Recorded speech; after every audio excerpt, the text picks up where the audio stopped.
ہمارے ہاں ایک لفظ چلتا ہے شریکہ برادری، اور یہ شریکہ برادری کا لفظ جو ہے یہ بڑا خوبصورت لفظ ہے، شرکت سے ہے، دکھ درد میں شریک، معاملات میں ساجی، یہ ہے اس کا مفہوم۔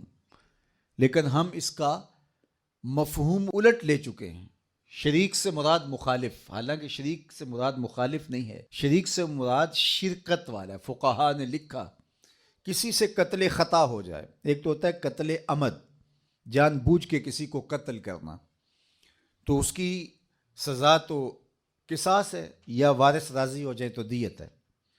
لیکن کسی نے جان بوجھ کے کسی کو قتل نہیں کیا، قتل عمد نہیں تھا، قتل خطا تھا، دور سے اس نے شکار کے لیے تیر چلایا تو وہ جا کے کسی جنگل میں کام کرتے ہوئے شخص کو لگ گیا، تو یہ قتل عمد نہیں تھا، قتل خطا تھا، تو اس کا قصاص نہیں ہے شرعاً، اس کی دیت ہے۔ تو جب قتل خطا کی دیت دی جائے گی تو اگر جس شخص سے قتل خطا ہو گیا اور وہ دیت دینے کی صلاحیت نہ رکھتا ہو، 200 اونٹ اس کی دیت بنتی ہے، تو اتنے وہ کہاں سے دے گا، اتنی اس کی طاقت نہیں ہے، تو پھر یہ جس کو ہم شریکہ برادری کہتے ہیں، فقہا نے لکھا ہے کہ یہ کام کریں گے اس کے ساتھ، اس کی جان چھڑانے کے لیے اپنے مال سے اس کی دیت ادا کریں گے۔ کیوں؟ اس لیے کہ یہ شریک ہے اس کے، ان کا شریک ہونا متقاضی ہے اس بات کا کہ وہ اپنے بھائی کی جان چھڑائیں اور اس کے لیے دیت دیں، تو یہ تو پھر دکھ درد کے ساجی ہوئے، نہ کہ مخالف ہوئے۔ تو صلہ رحمی ہمارے دین نے ہمیں سکھائی ہے۔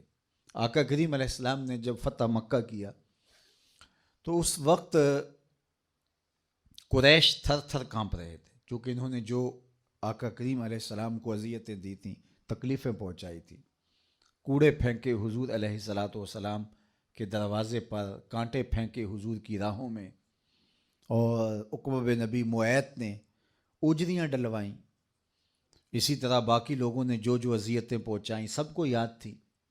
اب آقا کریم جب فاتح بن کے مکہ المکرمہ میں داخل ہوئے تو یہ تھر تھر کانپ رہے تھے، انہیں لگتا تھا کہ ہماری گردنیں کاٹ دی جائیں گی، اور اگر ہمیں بہت ہی چھوٹ ملی تو جان کی امان بھی پا چکے تو اتنا ضرور ہوگا کہ ہمیں شہر بدر کر دیا جائے گا، اور وہ اس کے لیے ذہنی طور پہ تیار تھے۔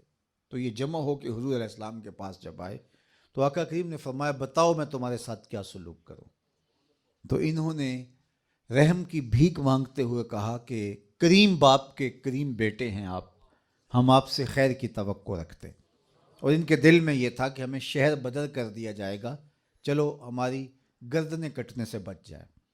تو آقا کریم علیہ السلام نے جو جواب دیا تو ان کی آنکھیں حیرت سے پھٹی کی پھٹی رہ گئی کہ آقا کریم نے فرمایا کہ آج میں تمہارے ساتھ وہی سلوک کروں گا جو میرے بھائی یوسف نے اپنے بھائیوں کے ساتھ کیا تھا، اور فرمایا اذهبوا انتم الطلقاء لا تثریب علیکم اليوم، جاؤ تم سب آزاد ہو، آج تم سے کسی قسم کا کوئی مواخذہ نہیں ہوگا۔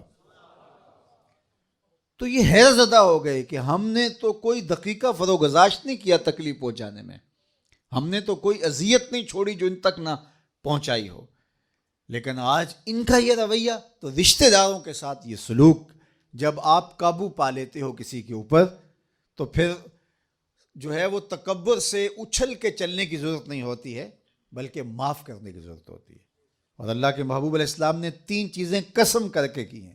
حضرت ابو کبشہ الانماری رضی اللہ تعالیٰ عنہ سے یہ روایت مروی ہے، آقا کریم نے فرمایا کہ 3 چیزیں میں قسم کر کے کہتا ہوں، ان میں سے ایک، جب کوئی شخص کسی کو معاف کر دیتا ہے، حضور نے فرمایا میں قسم اٹھا کے کہتا ہوں کہ اس کی عزت میں کمی نہیں ہوتی، معاف کر دینے سے کوئی فرق نہیں پڑتا، فرمایا یہ چیز میں قسم کر کے کہتا ہوں۔ تو آقا کریم نے سب کو معاف کر دیا۔ مکے کی سرزمین سے جب حضور نے دعوت کا آغاز کیا تو بڑے تھوڑے لوگ تھے کہ جنہوں نے ابتداءً اسلام کی دعوت کو قبول کیا، اور ان لوگوں میں 2-4 لوگ چھوڑ کے باقی سارے لوگ انتہائی غریب تھے، اور غلاموں کی ایک تعداد تھی۔ حضرت بلال حبشی رضی اللہ تعالیٰ عنہ، حضرت زنیرہ اور حضرت عمار ابن یاسر رضی اللہ تعالی عنہ کا خاندان، یہ وہ لوگ تھے کہ جنہوں نے اس دعوت کو قبول کیا اور پھر عزیمت کی داستان رقم کی۔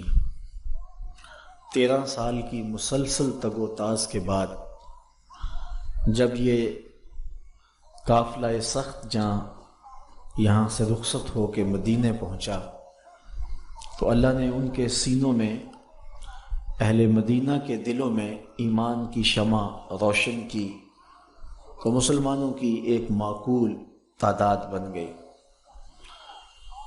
اسلام اور کفر کا پہلا معرکہ جو بدر کے مقام پہ ہوا، اس میں مسلمانوں کی تعداد 313 تھی۔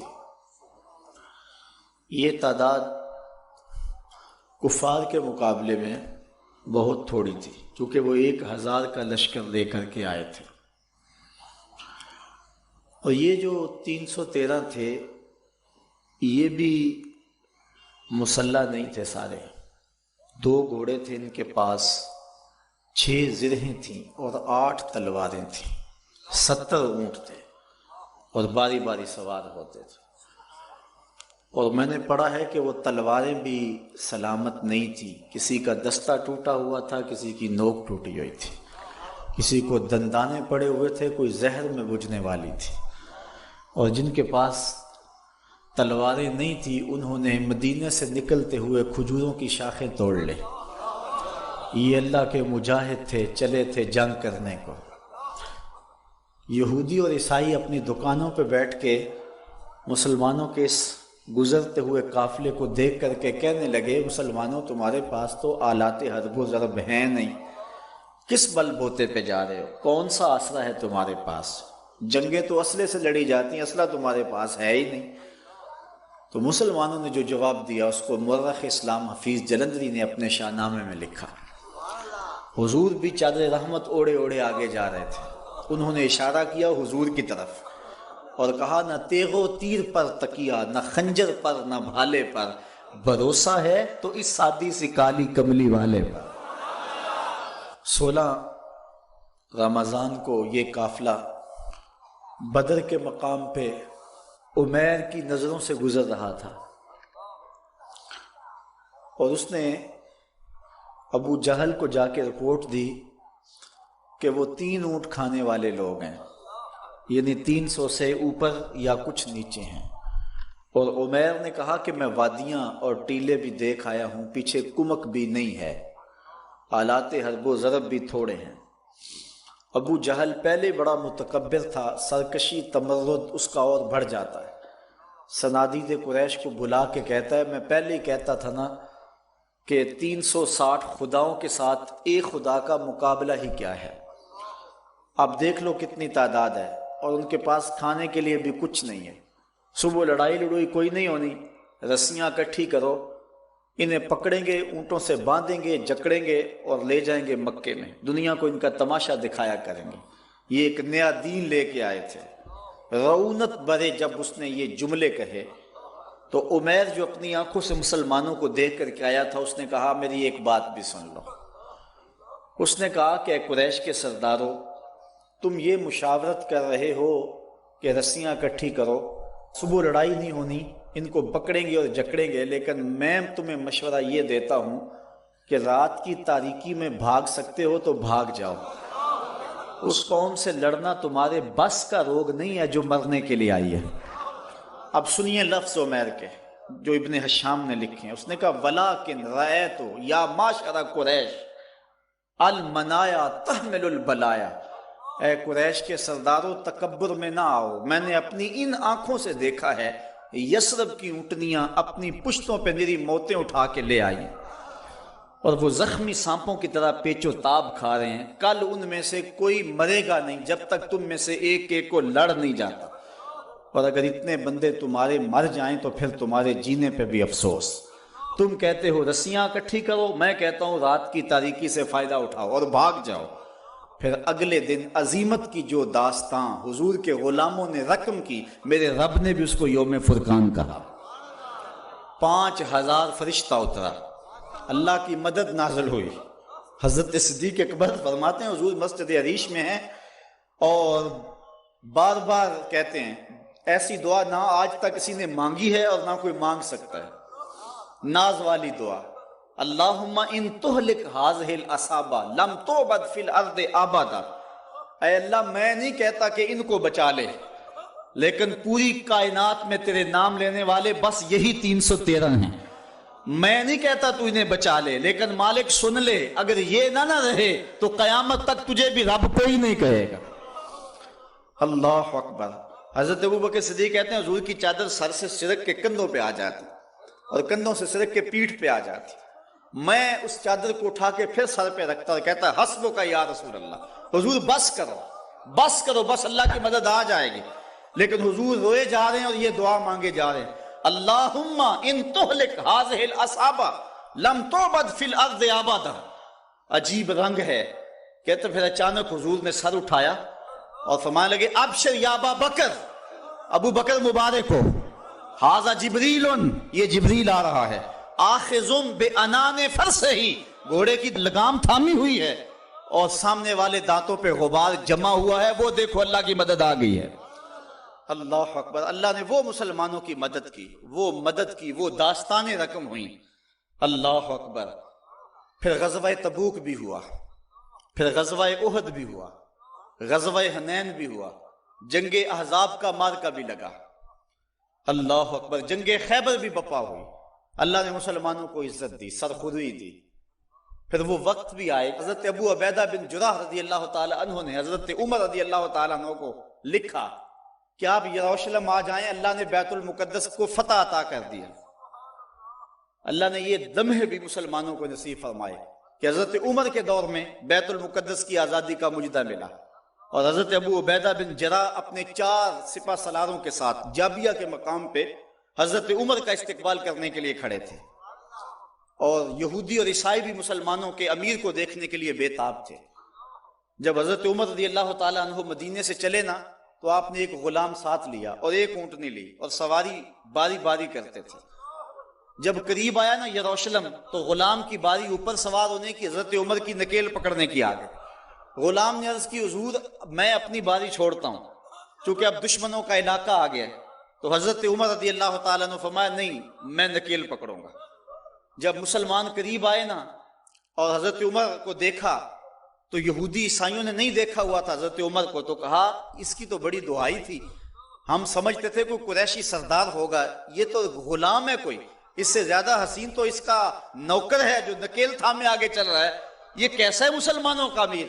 تو مسلمانوں نے کہا تم دھوکہ کھا رہے ہو، ہمارا امیر وہ نہیں ہے جو سواری پہ سوار ہے، ہمارا امیر وہ ہے جو نکیل تھامے آگے آگے چل رہا ہے. فقط اسلام دنیا میں یہ منظر پیش کرتا ہے کہ آقا چل دیے پیدل، سواری پہ غلام آیا. یہ اسلام نے صرف منظر پیش کیا. حضرت عمر جب قریب آئے تو حضرت ابو عبیدہ بن جراح رضی اللہ تعالیٰ عنہ کو بلایا اور بلا کہا کہ لشکروں کو پیچھے بھیج دو، یہ جو استقبال کرنے ہیں انہیں پیچھے بھیج دو. اور ان کے گلے میں باہیں ڈالی اور حضرت عمر رو پڑے اور پھر کہا ذرا آؤ نا کسی ایک طرف چلیں. اب جدھر جائیں تو لوگ دیکھ رہے تھے. ایک درخت کی اوٹ میں حضرت عمر کھڑے ہو گئے اور حضرت ابو عبیدہ بن جراح امین الامہ، اللہ اکبر، ان کے گلے میں باہیں ڈال کر کے حضرت عمر روئے اور رو کے حضرت عمر نے کہا کہ سنو ذرا لفظ، کہا انا کنا اذل قوم فاذن اللہ بالاسلام. کہا ابو عبیدہ ہم ذلیل لوگ تھے، ہمیں محمد عربی کے جوڑوں نے عزت دی ہے. ہم غریب لوگ تھے، ہم ذلیل لوگ تھے، ہمیں عزت دی ہے تو محمد عربی کی غلامی نے دی ہے. اللہ. اور اقبال نے اسی فلسفے کو جو ہے وہ نچوڑ کے رکھ دیا. وہ کہتا ہے کی محمد سے وفا تو نے تو ہم تیرے ہیں، یہ جہاں چیز ہے کیا لوح و قلم تیرے ہیں. وہ کہتا ہے تو میرے پیارے محمد کا ہو جا، سارا زمانہ تیرا ہو جائے. اللہ اکبر. حضرت عمر رضی اللہ تعالیٰ عنہ مسجد اقصی میں گئے اور جا کہتے این البلال، بلال کہاں ہے؟ بلال حبشی آئے، فرمایا بلال اذان پڑھو. حضرت بلال نے کہا کہ مجھے معاف کیجئے، یہ کسی اور کو کہیے. تو لوگوں نے کہا بلال اللہ کا خوف کرو، امیر المومنین کی بات مانو. حضرت بلال حبشی بوڑھے ہو چکے تھے اس وقت. آپ کھڑے ہو گئے صخرہ کے پاس اور اذان دینا شروع کر دی. میں نے روایت میں پڑھا کہ لہجہ دہلتا ہے کہ جب حضرت بلال کی آواز بلند ہوئی نا اذان میں، تو عمر کی آواز چیخوں میں اس سے بھی بلند ہو گئی، اور حضرت عمر رو پڑے۔ حضرت عمر روئے تو سارے صحابہ رو رہے، پوری مسجد اقصیٰ صحابہ کی چیخوں سے گونج رہی ہے۔ ادھر بلال اذان دے رہے ہیں اور ادھر صحابہ رو رہے ہیں، اور حضرت سیدنا عمر رضی اللہ تعالیٰ عنہ نے کہا فَمَهْمَا نَطْلُبُ الْعِزَّ بغیر ما عزنا اللہ بہ اذلنا اللہ، کہا ہمیں عزت ملی ہے حضور کے صدقے، اور اگر ہم نے حضور کے علاوہ اب کسی اور جگہ سے عزت ڈھونڈنا چاہی نا تو اللہ ہمیں ذلیل کر دے گا، اللہ ہمیں رسوا کر دے گا۔ تو یہ عزتیں اور یہ مرتبہ و مقام جو امت مسلمہ کو ملا، یہ حضور کی چوکھٹ سے ملا ہے، یہ حضور کے در سے ملا ہے۔ حضرت عمر واپس پلٹے، عرض تہامہ میں رکے اور پھوٹ پھوٹ کے رونے لگے۔ کسی نے کہا عمر اتنے جری جوان اور یرز تہامہ اور پھوٹ پھوٹ کے رو رہے ہو؟ تو حضرت عمر فرمانے لگے میرے باپ خطاب نے مجھے کہا تھا کہ یہ 5 اونٹ لائن میں کھڑے کرو، یہی عرض تہامہ تھی۔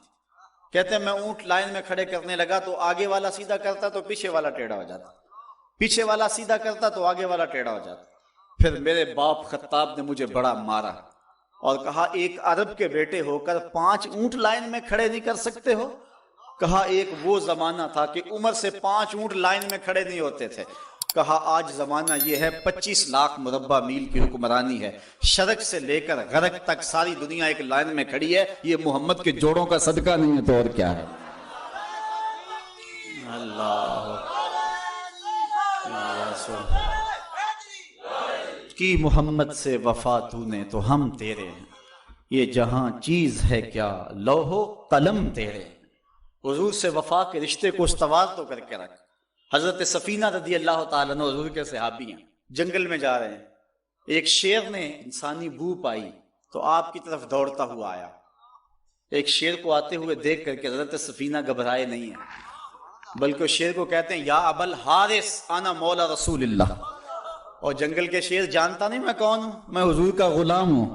شیر نے 2 مہلانی شروع کر دی اور آگے چلنے لگا، اور اس نے زبان حال سے کہا اگر تو حضور کا غلام ہے تو میں تیرا غلام ہوں، تو حضور سے وفا کا رشتہ استوار کر کے تو دیکھ، سارا زمانہ تیری غلامی اختیار نہ کر گیا تو کہنا حضور سے محبت کا رشتہ استوار کر، تعلق کا رشتہ استوار کر۔ آج ہماری ناکامی یہ ہے کہ حضور سے ہم دور ہو گئے۔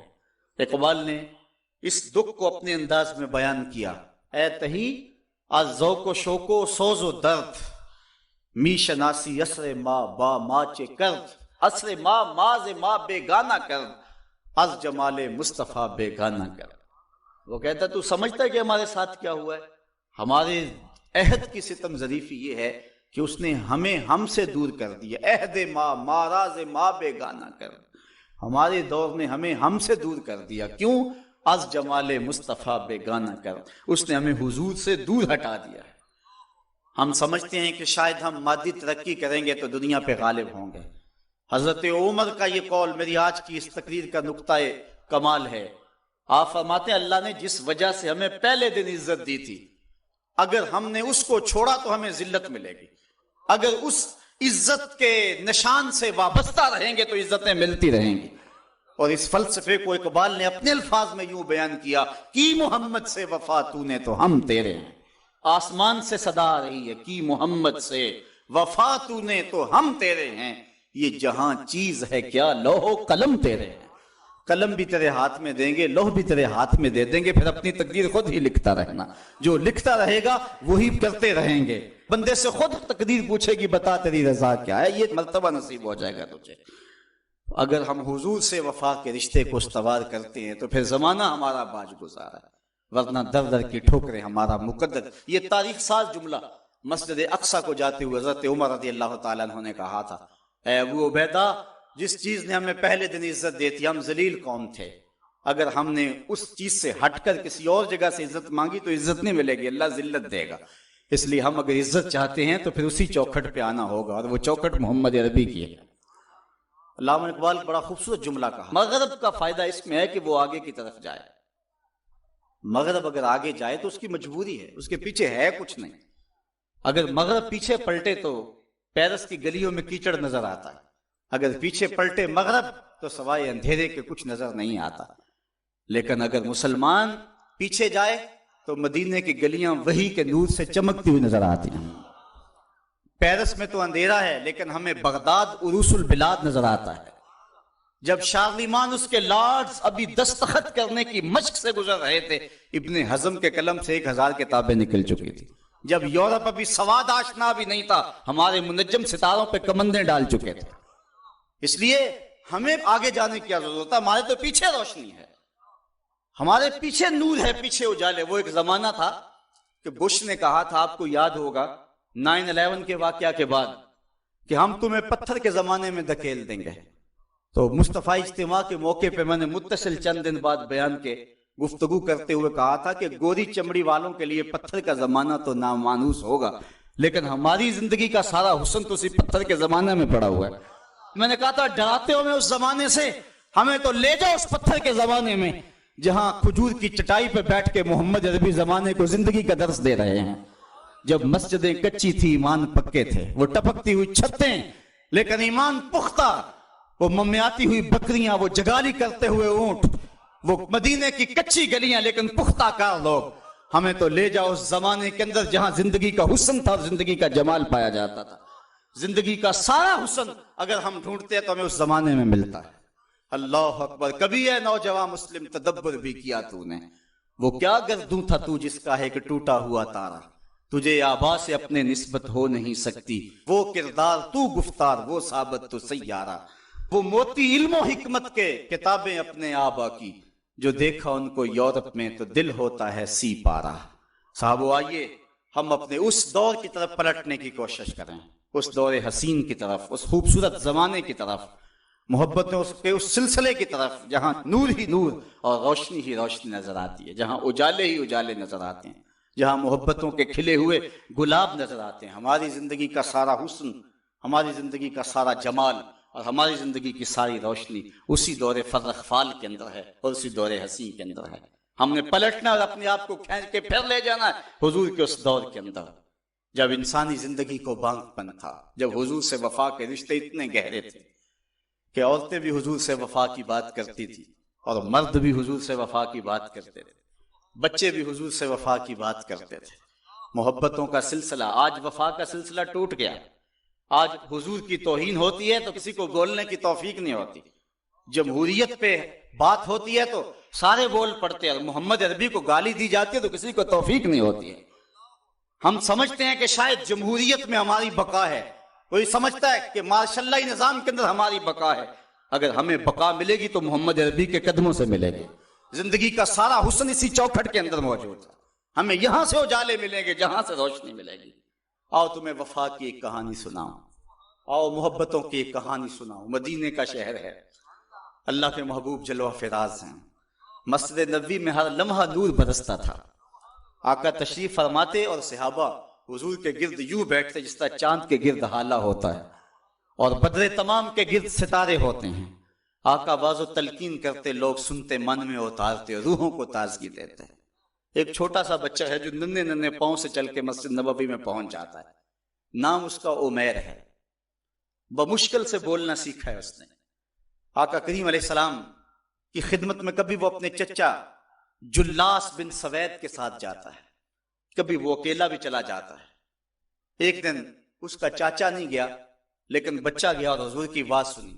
آقا کریم نے آخرت کے بارے میں، قیامت کے بارے میں نقشہ بیان کیا۔ جب وہ بچہ واپس پلٹا نا تو اپنے چچا کو کہتا ہے، یا اماہ سمیت رسول اللہ صلی اللہ علیہ وسلم یخبرنا عن الساعہ حتی کانی اراہا رای العین۔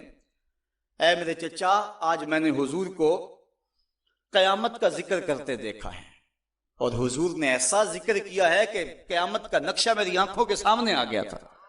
یہ بات جو ہے وہ اس بچے نے اپنے چچا کو سنائی، کیونکہ چچا آج غیر حاضر تھا اور بیٹا چاہ رہا تھا کہ میں اپنے چچا کو بھی حضور کی مجلس سے وہ سنی ہوئی بات بتا دوں اور جو محروم ہو گیا اس کی محرومیاں دور ہو جائیں۔ لیکن اس کا چاچا جلاس بن سوید ازلی بدبخت تھا، اس نے کہا، واللہ لو کان محمد صادقا لنحن شر من الحمیر۔ اللہ کی قسم اگر محمد سچا ہے نا تو ہم گدوں سے بھی پھر گئے گزرے ہیں۔ جب یہ بات کہی اس نے تو اس بچے کے پاؤں تلے سے زمین نکل گئی کہ میرا چچا کیا بول رہا ہے. یہ تو مجھے انگلی لگا کے مسجد نبوی میں لے جایا کرتا تھا اور اس نے یہ کیا بات کہہ دی, یہ تو منافق نکلا. اللہ اکبر. اس بچے کی حیرت کی انتہا نہ رہی کہ یہ کیا ماجرا ہو گیا. اس بچے نے جو لفظ کہا اب سنیے. اس نے کہا یا امی, اے میرے چچا, واللہ انکا کنت من احب الناس الی قلبی, اللہ کی قسم میرے دل کو سب سے اچھا اگر کوئی لگتا تھا بندہ تو وہ تو تھا. میں تیرے سے پیار کرتا تھا اس لیے کہ تو مجھے انگلی سے لگا کے حضور کی چوکھٹ پہ لے جایا کرتا تھا. مجھے اس لیے تو پسند تھا, مجھے کائنات میں سب سے محبوب تو تھا. واللہ لقد اصبحت الان ابغضهم الی قلبی جمیعا, اور اب میری حالت یہ ہے جتنا برا تو لگتا ہے واللہ مجھے کوئی بھی نہیں لگتا. یا امی انا بین الاثنتین. ہمارے ماں باپ قربان اس بچے پہ. حضرت عمیر بن سعد رضی اللہ تعالیٰ عنہ کہتا ہے یا امی, اے میرے چچا, واللہ انکا کنت من احب الناس الی قلبی, اس زمانے میں سب سے پیارا مجھے تو لگتا تھا. واللہ لقد اصبحت الان ابغضهم الی قلبی جمیعا, اور آج سب سے زیادہ مجھے برا تو لگتا ہے. آگے لفظ سنیے بچے کے, یا امی انا بین الاثنتین. چچا جی اب میں ایسے دوراہے پہ کھڑا ہو گیا ہوں, دو راستے جاتے ہیں. ایک راستہ تو میرے لیے یہ ہے, اما ان اخون اللہ و رسولہ فلا اخبر الرسول. ایک راستہ تو یہ ہے کہ میں اللہ اور اس کے رسول سے خیانت کروں اور جو تیری بات ہے وہ رسول اللہ کو نہ بتاؤں. ایک تو یہ راستہ ہے کہ میں حضور سے خیانت کروں, اللہ سے بھی خیانت کروں, اور جو تو نے کہا ہے, جو تو نے بدتمیزی کی ہے, میں وہ بات حضور کو نہ بتاؤں. وَإِمَّا أَنْ أُخْبِرَ الرَّسُولَ وَلْيَكُنْ مَا يَكُونُ. اور دوسرا راستہ میرے پاس یہ ہے کہ جو تو نے کہا ہے میں جا کے حضور کو بتاؤں, پھر جو ہو سو ہو. بس اب میرے پاس دو ہی راستے ہیں. فقال جلاس بن سوید, اس کے چچا جلاس بن سوید نے کہا, انت طفل غض لا يصدقك الناس فقل ما شئت. تو نا سمجھ سا بچہ ہے, چھوٹا سا بچہ ہے, تیری بات کس نے ماننی ہے, جا جو جی چاہتا ہے کہہ لے. وہ بچہ اٹھا اور حضور کی مجلس میں پہنچ گیا, حضور کی چوکھٹ پہ حاضر ہوا. اور وہ بچہ کیا کہتا ہے, صاحبو ان کانوں سے نہیں, ان جملوں کو دل کے کانوں سے سننا ہے. اور اس دعا کے ساتھ اللہ ہماری نسل کو بھی حضور کا ایسا پیار دے, حضور کی محبت میں دے. وہ کیا کہتا ہے, یا رسول اللہ صلی اللہ علیہ وسلم, الجلاس بن سوید خان اللہ و رسولہ. حضور جلاس بن سوید نے اللہ اور اس کے رسول سے خیانت کی ہے. وہو امی, اور میرا چچا لگتا ہے. اگلے لفظ سنیے, وَقَدْ تَبَرَّأْتُ إِلَى اللَّهِ ثُمَّ إِلَيْكَ مِنْهُ. حضور میں پہلے اللہ کے حضور پھر آپ کے حضور اس سے بیزاری کا اعلان کرتا ہوں. حضور میرا اس سے کوئی تعلق نہیں ہے, میرا اس سے کوئی واسطہ نہیں ہے. میں اللہ سے بھی کہتا ہوں میرے مالک, میرا چچا سے کوئی تعلق نہیں ہے چونکہ وہ تیرے محمد کا دشمن ہے. حضور میں آپ سے بھی کہتا ہوں کہ میرا میرے چچا سے کوئی تعلق نہیں ہے چونکہ وہ آپ کا دشمن ہے.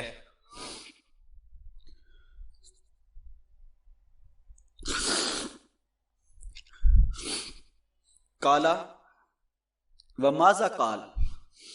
حضور نے فرمایا بچے اس نے کیا کہا ہے. بچے نے ساری کہانی سنا دی کہ میں نے آپ کی تقریر سنی, آپ کی گفتگو سنی اور جا کے بتائی, تو اس نے کہا کہ اگر وہ سچے ہیں تو پھر تو ہم گدھوں سے بدتر ہو گئے.